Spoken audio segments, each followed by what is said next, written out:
Welcome back out on the mushroom trail. It's another just beautiful November day, and even though those temperatures are dropping pretty low these days, down at these lower elevations where we still have yet to get a deep freeze, the mushrooms are still going really strong. Let's jump into this forest. Let's see what we see. And here to greet us right away, we've got something that's become an increasingly familiar sight this fall season.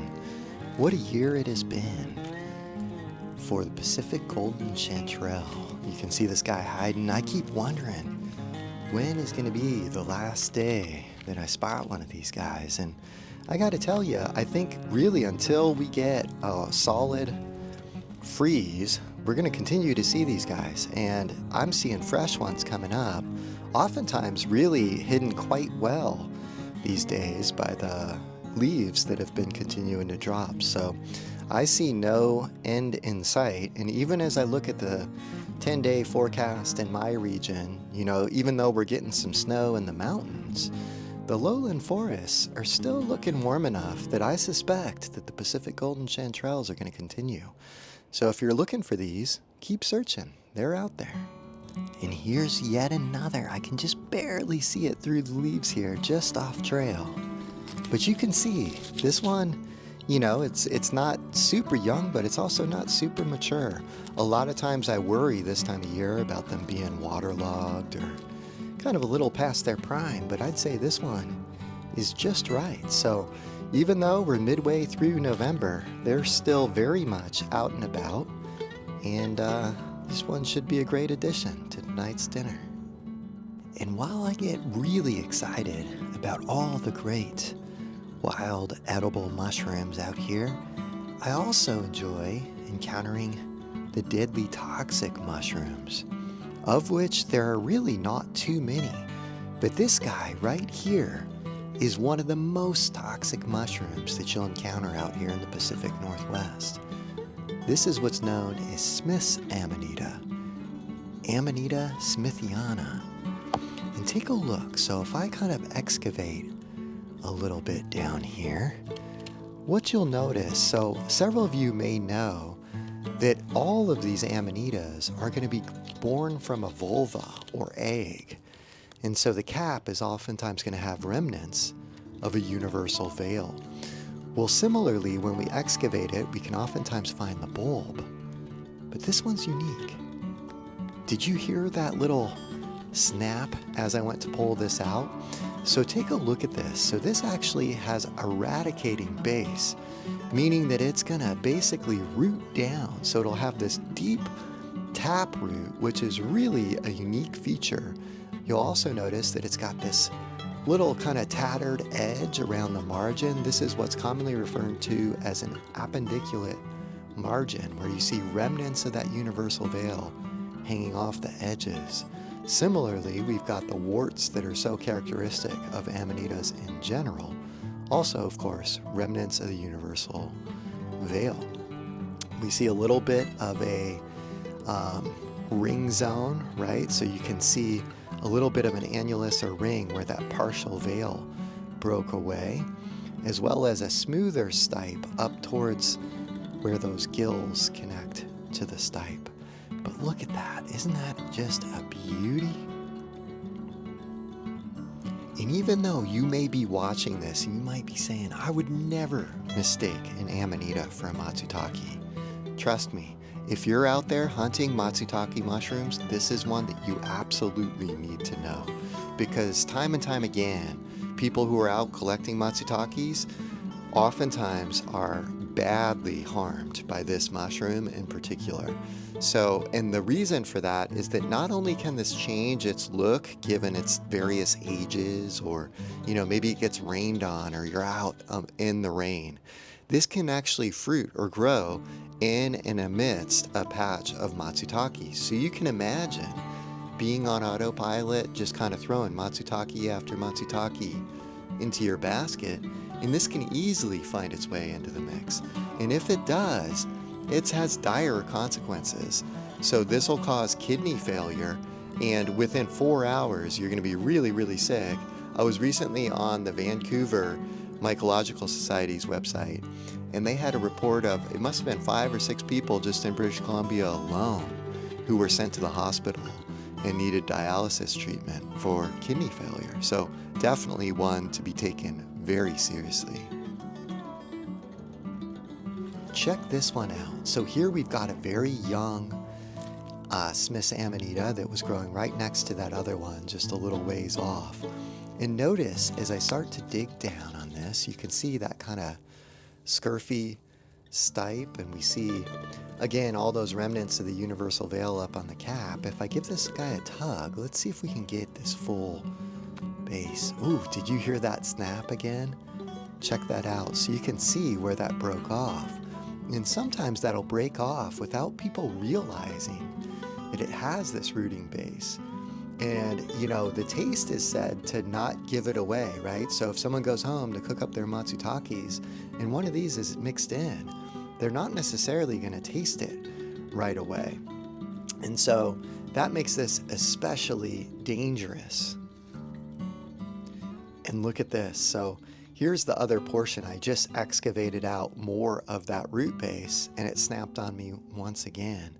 But you'll notice if I put that right at the base of this, look at that. So there's that radicating base. And that's one of those things you really want to be on the lookout for. So this will actually reek of, say, ammonia or bleach. So it's got a really strong characteristic smell.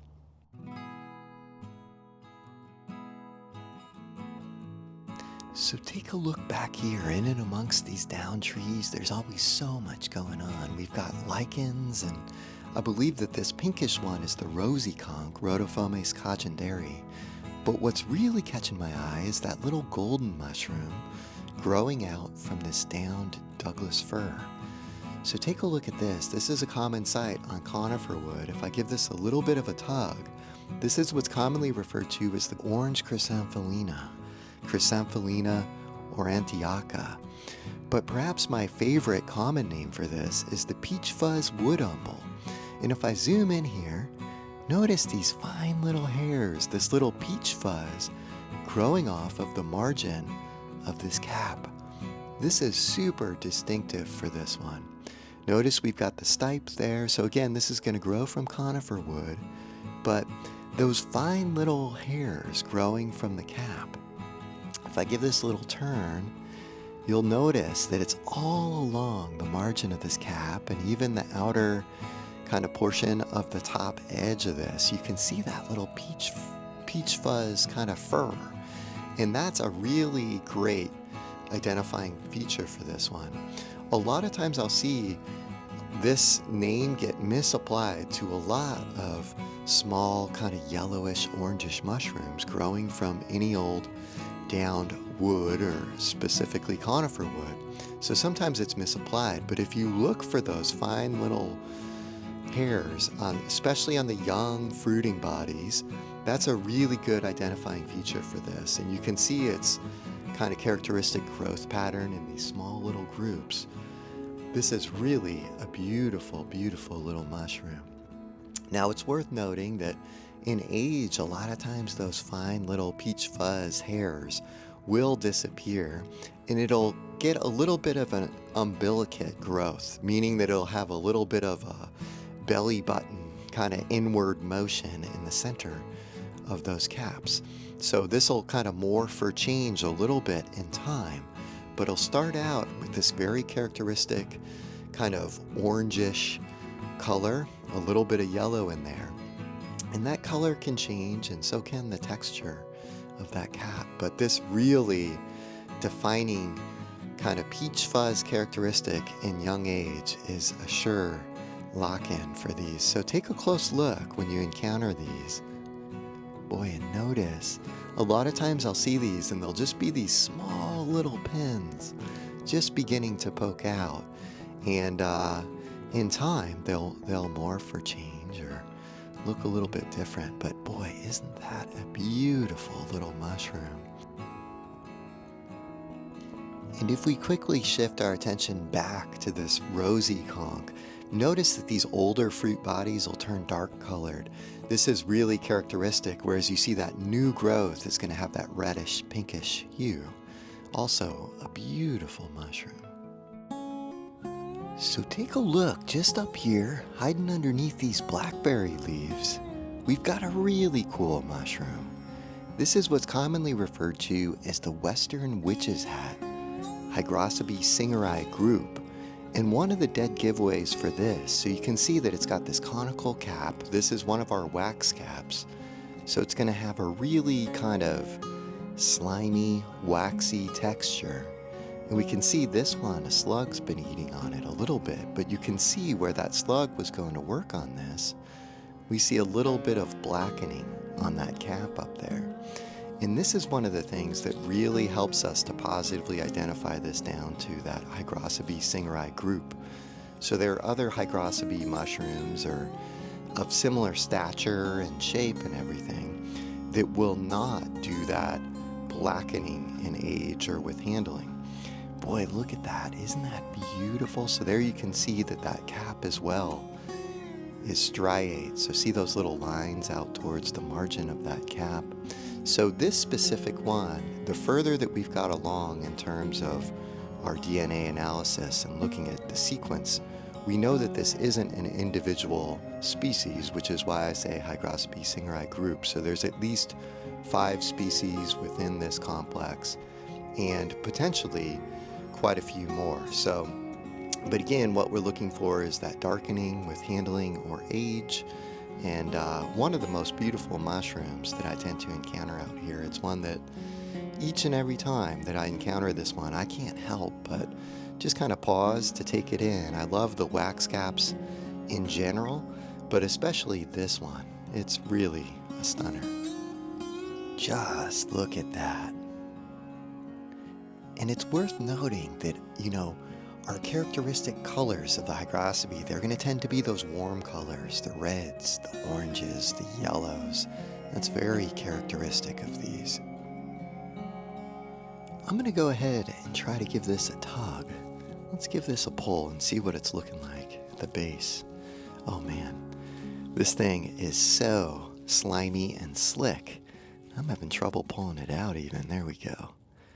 Take a look. So we can see that this kind of hollow, stringy stipe started to break away. Boy, you can see the slime there as I'm handling it. But I wanted to give you a quick look at the underside so that you can admire the gills on this one.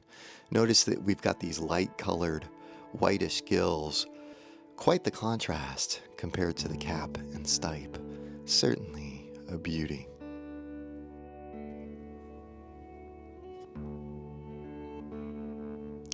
And take a look just up here. This is a standing alder that recently blew off in a storm. And boy, I love being out in the forest after a good windstorm, because it's a great opportunity for us to get a peek at what's going on up off the forest floor. And as I examine this alder that fell actually over the trail, I see this guy, which is actually oftentimes a harbinger of winter and a sign of the near end of the mushroom season. In fact, this one's commonly referred to as the winter oyster, Sarcomyxa serotina. It actually goes by many names. It's also often referred to as the late oyster or even the green oyster. We can see that it's pleurotoid, meaning that it's going to grow kind of like an oyster mushroom in the Pleurotus genus, but it's got this kind of metallic, kind of olive-colored cap. Now that can take on a lot of different looks. Sometimes, as I referenced before, it can look green or olive or even dark, like that one down there kind of has almost a little bit of a black, kind of gray sheen. But we see underneath, it's orangish, and you may be able to detect the gills oftentimes have an abrupt line at which they stop. So you can kind of see it on this little guy here. But always fascinating to think, these are growing a good ways up off the forest floor, up not quite in the canopy of the tree, but up pretty good ways. So a pretty ideal spot for a lot of these mushrooms to be spreading spores from. Let's take a look at this guy. Yeah, look at that. So we've got that kind of light orange hue showing up in the cap and underneath the cap on the gills as well. We can see, look at these little pins or starts just popping out of the bark here. And again, you're typically going to see this on red alder in our area. You may also see it on some wild cherries, but red alder tends to be the tree host that I find this one on. And this one's edible. Now, we mentioned some of the common names here in the US, but in Japan it's known as mukataki, which translates to the peeling oyster. Boy, there you can really see that line where the gills stop abruptly. But this is actually cultivated in Japan, and it's used both, culinarily, so it's cooked up as a meal, but it's also studied medicinally for its liver protective qualities. So this one has a lot of potential as a medicinal. Speaking of which, check this out. Here's our old friend, the turkey tail. Let's take a look underneath. We're looking for fine pores on this white under surface. I can kind of catch a glimpse of them. Let's get a little bit of a better view here. There you go. There you see them. So we've got fine pores on a white undersurface. On the top cap, we've got different bands of colors. This one browns and dark browns. And that's going to be felty, kind of have slight hairs. Ooh, and check this out. So we were talking about opportunities after windstorms. One of my favorite things to keep an eye out for once the wind gets whipping is lichens, because a lot of these lichens grow up in the canopy of the forest. And it's not until we get a good strong gust of wind that we start seeing these show up. And we can see that one looks to be an oak moss, and then a usnea or old man beard, a little bit of a shield lichen. This is one of those topics that I'm super fascinated by lichens, and I certainly still have a lot more to learn about them. I've got a couple awesome books on that topic that are sitting on my shelf waiting to be further read or perused. I've done a little bit of work with these guys, but I've still got a lot to learn about them. But just such fascinating little beings. And boy, just up from these lichens, we've got a slightly more mature late oyster. Look at that frilly margin on the outside edge of this. So this is, of course, an edible mushroom, but here in the States, it's not oftentimes sought out. Sometimes you can improve the quality of its flavor by peeling that outer layer. Let me know if you've given this one a try. I'd be interested to hear from you. So take a look at this. Just off to the side of the trail, we've got a really common sight out here. This is what's known as the Western Black Elfin Saddle.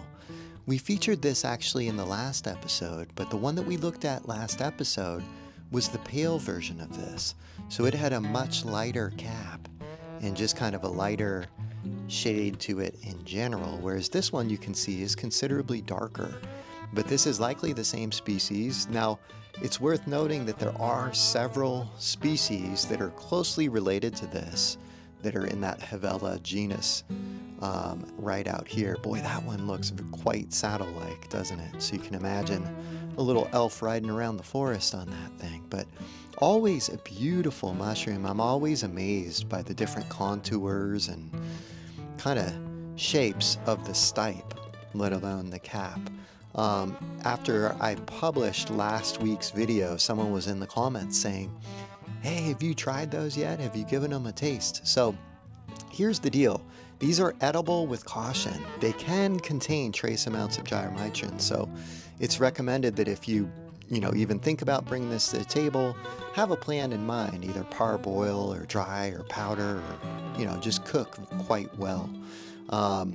This is one that, can cause people a little bit of concern, and there's a lack of knowledge about it to the extent where I'm a little bit hesitant to go all in, but I have heard that the flavor is quite good for those daring enough to give it a try. So if you've sampled this one, let me know. And boy, I tell you, the shoulder season, spring and fall, here in the Pacific Northwest, expect a little bit of everything. Sun, rain, snow, sleet, hail, anything is fair game. And this is cool, check this out. So we were just discussing Helvella vespertina, the black elfin saddle, and you can see that these ones have been parasitized. So you'll notice that all of the Helvella vespertina fruit bodies in this area have turned a white to kind of pinkish or even orangish hue. So all of the Helvella mushrooms that I'm aware of are susceptible to Hypomyces molds. So these are parasitized much in the way that Russula brevis is parasitized by Hypomyces lactiflorum. The one catch with these is that whereas the lobster mushroom is a choice edible, I don't know of anyone seeking this one out for the pot. So if you see an old Helvella vespertina mushroom that's turning white to pinkish orangish hue, I would advise leaving that one alone. There's a chance that it's a culinary choice edible that is yet to be discovered, but I suspect that's not the case, and I don't know of anyone who actively seeks these out. But you can see it really takes what is initially a pretty interesting mushroom and deforms it even further to give it an even more interesting look at times. So, certainly fun to admire, not one to harvest. This is Hypomyces cervinigenus. And so many mushrooms out here right now, tough to know which ones to zero in on.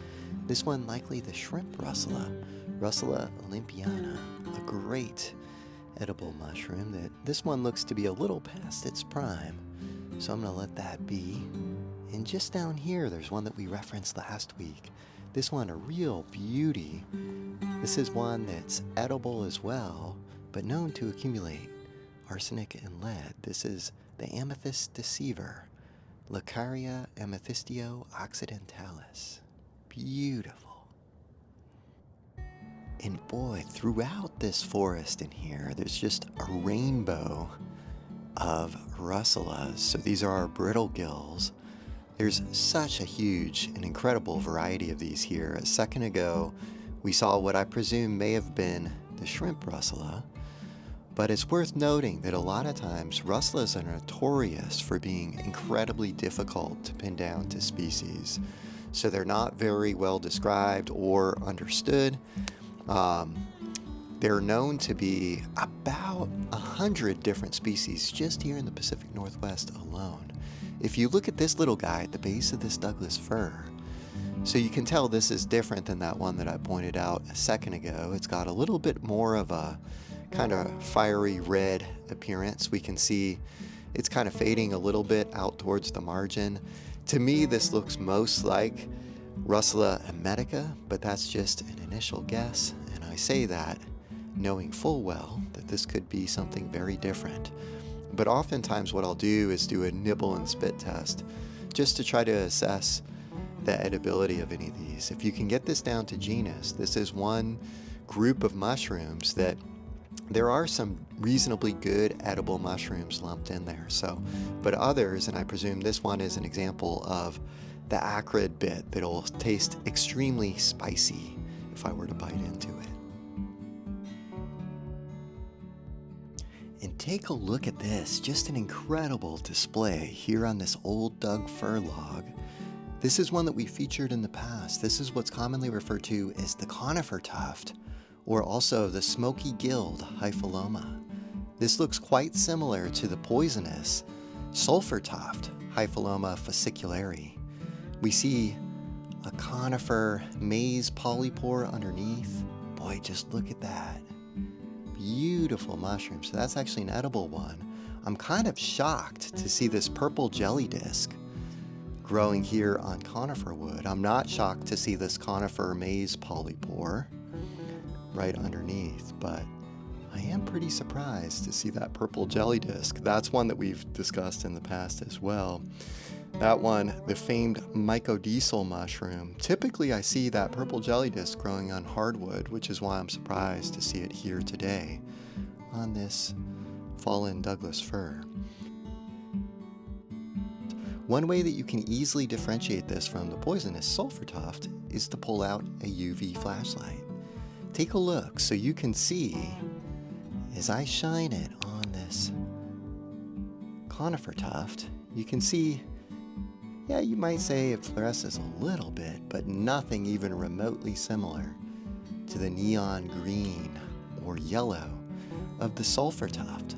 So that's an easy way to tell these apart. If you happen to have a UV flashlight with you, I've got currently a 365 nanometer UV light that I'm shining on this. That's an easy way to differentiate this from the toxic lookalike. Let's see if this guy lights up. I see a little bit of color on that purple jelly disc. Not a lot. Oh wow, look at this though. This is awesome. So we've got a little bit of guttation from this conifer maize polypore. And this, of course, just beautiful. Look at that glowing blue.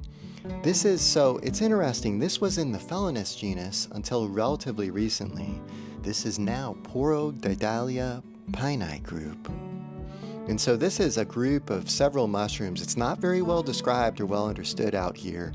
And in fact, the group name is after European taxonomy. So not properly described, but just collectively known as the conifer maize polypores. Boy, look, we've even got a little bit of fluorescing there in the water that's pooled on the cap of this. Just a beautiful undersurface though. We see those long elongated pores and kind of a complex structure with this blue fluorescing guttation. That's the metabolites that are being exuded. Boy, this one is really fluorescing blue on that particular cap. Such a beautiful display from this one. You know, I'm always amazed by how much can be going on a single snag or downed log. I mean, there's just so much activity as all these different fungal partners are working to decompose and break these materials down into usable products for other beings here in the forest. Just beautiful. And working our way down this log, plenty more signs of the conifer maize conch. Sometimes called the conifer maize conch, other times conifer maize polypore. But boy, look at this kind of reddish brown felty cap, golden margin. But boy, this is different here. This is the Trichaptum genus. So this is what's commonly referred to as the violet-toothed polypore. This is Trichaptum abietinum. So this is actually a white rot decomposer that's commonly confused with turkey tail. But you can see on the underside of this, if I zoom in here, you can see how it gets its common name, the purple-toothed polypore. So it's got an almost tooth-like structure underneath. We've talked about this in videos in the distant past, but this one again, growing on conifer wood, this one on Douglas fir. So you can see it's incredible just the range of different mushrooms that are fruiting out from this single log. This one again, a white rot decomposer, commonly confused with turkey tail. That's the Trichaptum abietinum. And boy, still the same spot, but this one apparently growing from the ground. But again, this one also fruiting from wood, surely. So in and amongst the stinging nettles here, we've got one that's been really common this particular season. This is the honey mushroom in the Armillaria genus. So we've discussed this guy at length. You can see this has this really kind of typical honey-colored cap.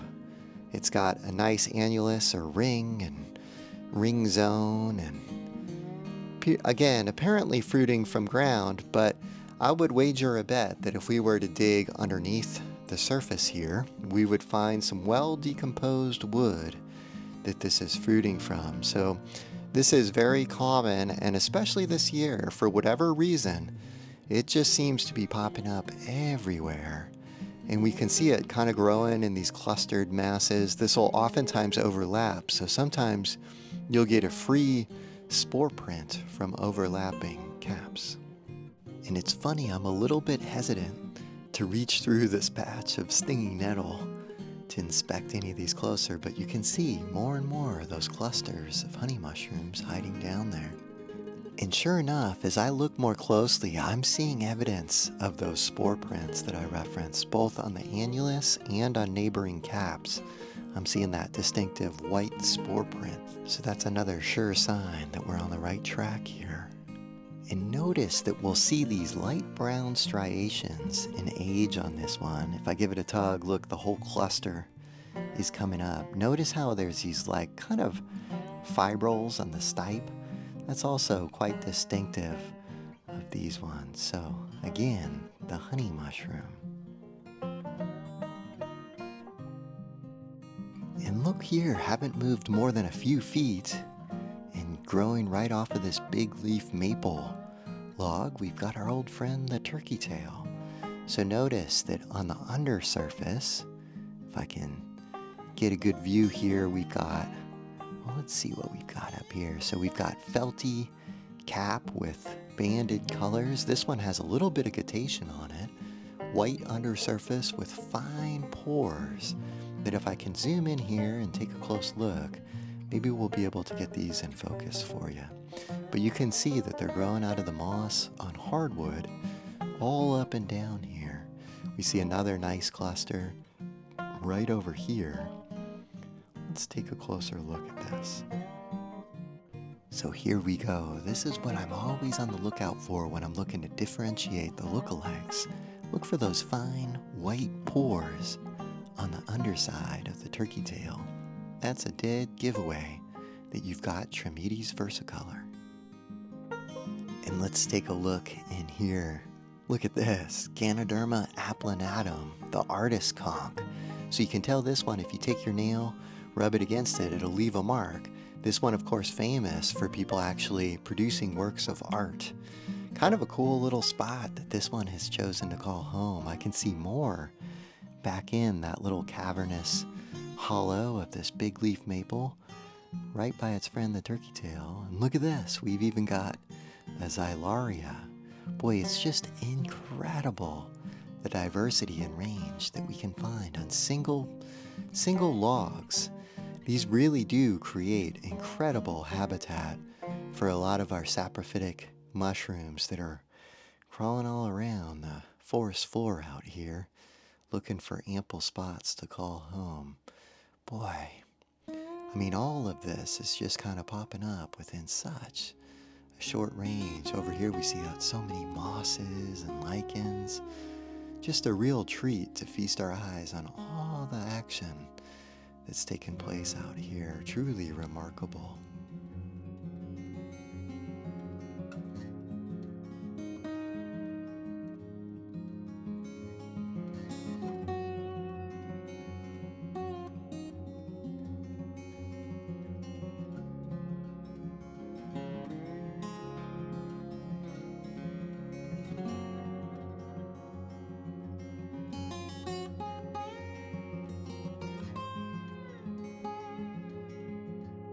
So I just strolled a little ways outside of the forest, and look what I happened to stumble across.